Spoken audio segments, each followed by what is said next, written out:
Chef Fortunato back again for another video. This time I'm going to show you guys how to make stuffed pasta, otherwise known as ravioli. There are other different types of stuffed pasta out there, but ravioli are one of the most widely known. So I'm going to show you how to do that. In my previous video, I showed you how to use the pasta rolling machine and to roll out sheets of pasta and then turn it into fettuccine. This time, I've already done that, so if you need to know how to roll out pasta using a machine and also how to make pasta dough, see my previous videos and you will learn how to do that. So now what you see here is I have all my tools and ingredients. I'm going to go through them in a second for making ravioli.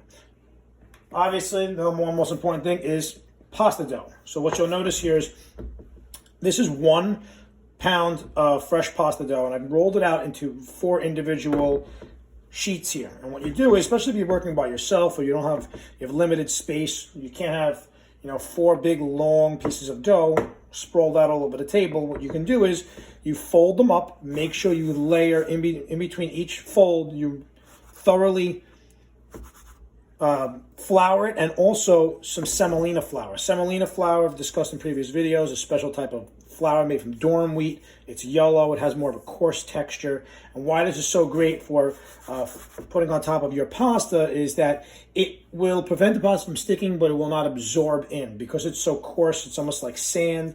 It will act like marbles, right? And it will allow the sheets of pasta to slip and not stick to themselves without it getting absorbed into the pasta dough. If you don't have it, you can use cornmeal, and you can also use regular flour. Just beware, if you add a lot of flour over time, it will dry your pasta dough out. So you don't want to do this and let this sit in sheets on top of itself for hours, or else it will start to dry out. Don't stack up more than 2, maybe another third layer on there, because then it will compress down and then the layers will start to stick. So I have 4 packages here. So this is enough. This will make a nice amount of ravioli. Okay, to cut your raviolis, you can either use a bench scraper, which I love, great tool. You can use a knife, but you got to beware of cutting directly on top of the cutting surface. You can damage the knife, and you can also slip and cut yourself. A pizza wheel, which is nice. Okay, and then you're going to need a fork for crimping. Now I'm going to show you a couple ways how to shape the ravioli. There are a bunch of contraptions out there that can vary in price.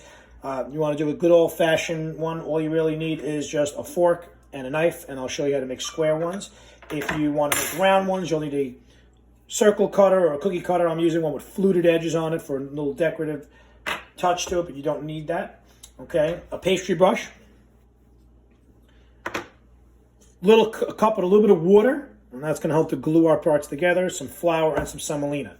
And of course, we need filling. Now, ravioli traditionally can be filled with either meat or cheese. I have some fresh ricotta cheese filling, which is basically not more than 2 cups of ricotta cheese, some shredded mozzarella, some grated cheese like pecorino or parmesan, a little bit of chopped parsley, and an egg to bind it together. Okay, so you don't want to go eating in this. There is a raw egg in here. Okay, so I like to put it into a pastry bag. But if you were not using a pastry bag and you could not have one, you couldn't find one, or you don't have one, you can easily use a scoop. Okay, this is a portion scoop.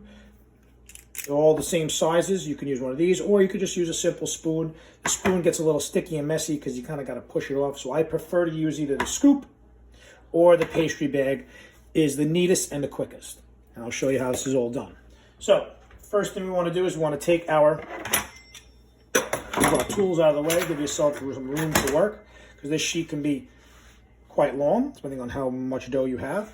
Okay, you notice how easily that separated, nothing stuck together. Now, a ravioli is like a sandwich, a top and a bottom. So we need a bottom part, think of it like a sandwich, the bottom bread, then the filling, and then something to go over the top. So it uses twice the amount of dough.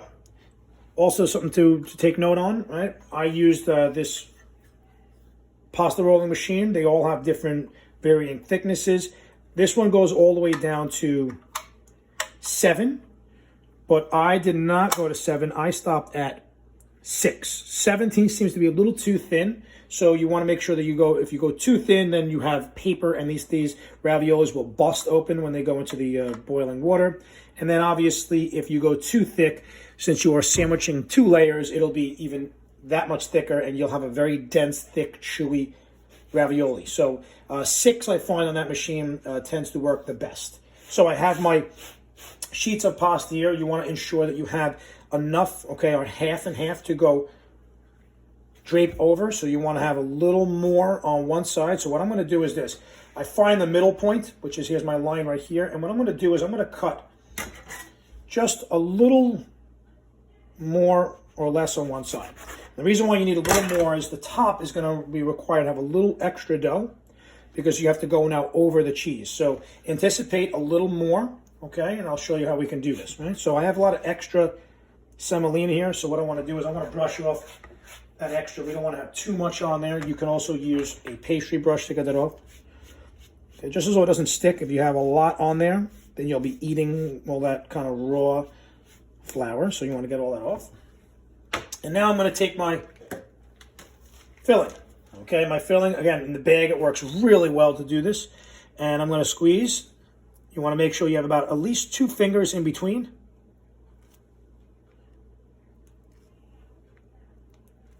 Leaving a sufficient amount of space to cut them and also seal them.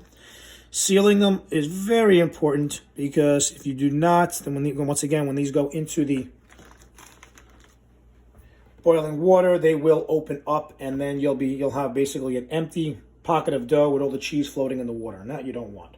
So water, right? Now I've done this with egg. You can do this with water. I find water works a little better, but you need something to bind the two or glue the 2 sheets together. So a little bit of water, just tap your finger in it, okay? And all you want to do is go around it. Also, you can use your pastry brush as well, right? And you just want to go in between. Okay, and that water is going to make the dough sticky so that when we put the top part on, the top and bottom will seal together. You don't need a lot, right? A little goes a long way. And now we're going to take this top sheet. I'm going to just brush off of the extra semolina. And what you want to do is you want to drape it over, almost as if you were draping, say, a blanket over the bed, right? You want to kind of just drape it over and be careful because that cheese is soft. And to seal these up, what I like to do is I like to go from one side and up, and what I want to do is just gently press around, not on the cheese, but around the cheese, and try to push out as much of the air as possible. Now, there's going to be some in there. There's nothing you can do about that. But you want to push some of the air out. If you have so much air in there, what happens is that when air goes into hot or becomes hot, where this is going to go into hot water, it will expand, and if it has way too much in there and no place to go, it will expand, and once again the ravioli will pop. So you want to try to push out as much of the air as possible within reason. Okay, I'm just doing that last one, pushing that around. Remove this bit here so you can see. All right, so now I've come on over here. I've sealed and pushed together with my fingers. Now I'm going to push a little firmer in between. And to disconnect these, there's a couple ways you can do this. Okay, so first of all, I'm going to show you how to make a square. So what I'll do is I'll take my bench scraper, and I like the bench scraper because you have a nice, clean, straight edge. You just want to push straight down. You can give it a little wiggle, but you don't want to go saw back and forth because you will tear the dough.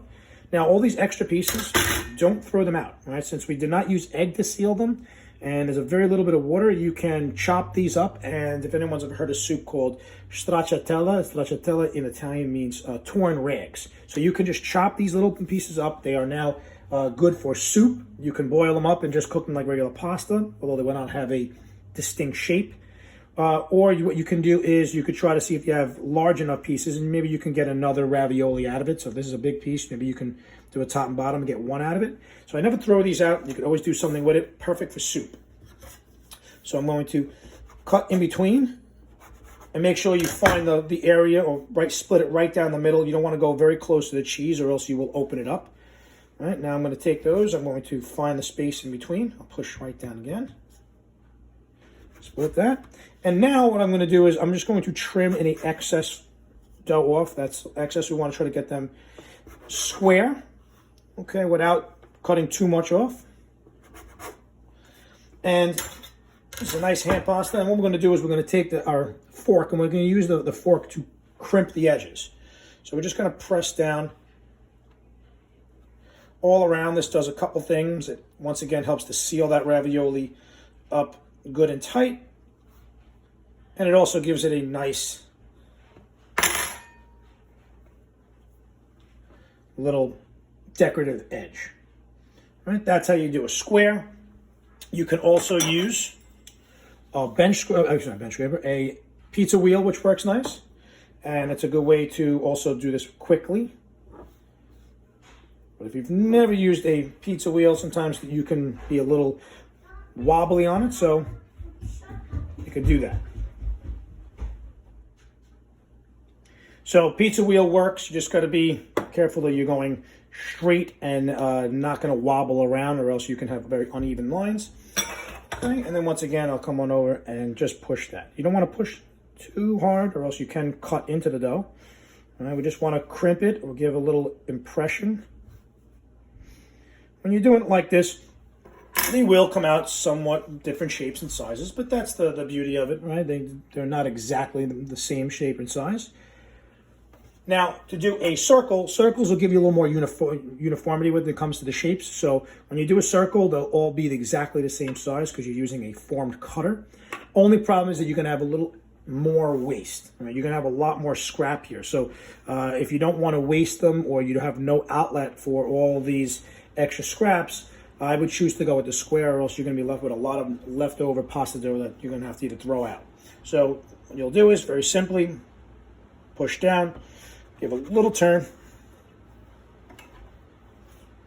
All right, now this pasta cutter is circle cutter is a little large for what I have. There you go. And you want to kind of go in between each. Give it a little push. And it's your choice to come around and crimp it with your fork if you like. But now you're going to have a nice, clean looking line, all the same shape, all the same size. And these are ready to go. Ravioli can be frozen. Okay, you can, if you're going to freeze these, you'd lay these down flat on a tray. If you try to stack them all up right now, they're very soft and you squish them. So you want to lay them flat on a pan with a little bit of some semolina. Okay, you spread some semolina on the pan. And then you want to lay these flat, freeze them for a couple hours until they are hard. And then at that point, you can take them out of the flat pan and put them into a Ziploc bag, and you can throw them all together, and they will last for a couple months in the freezer.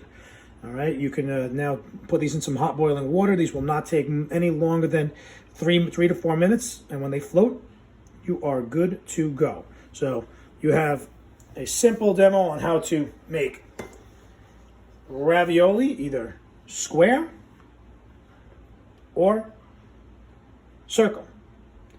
Hopefully you give it a try and you like my demo. If you like my demo, please subscribe, and I will have some more videos in the future. Take care. Enjoy.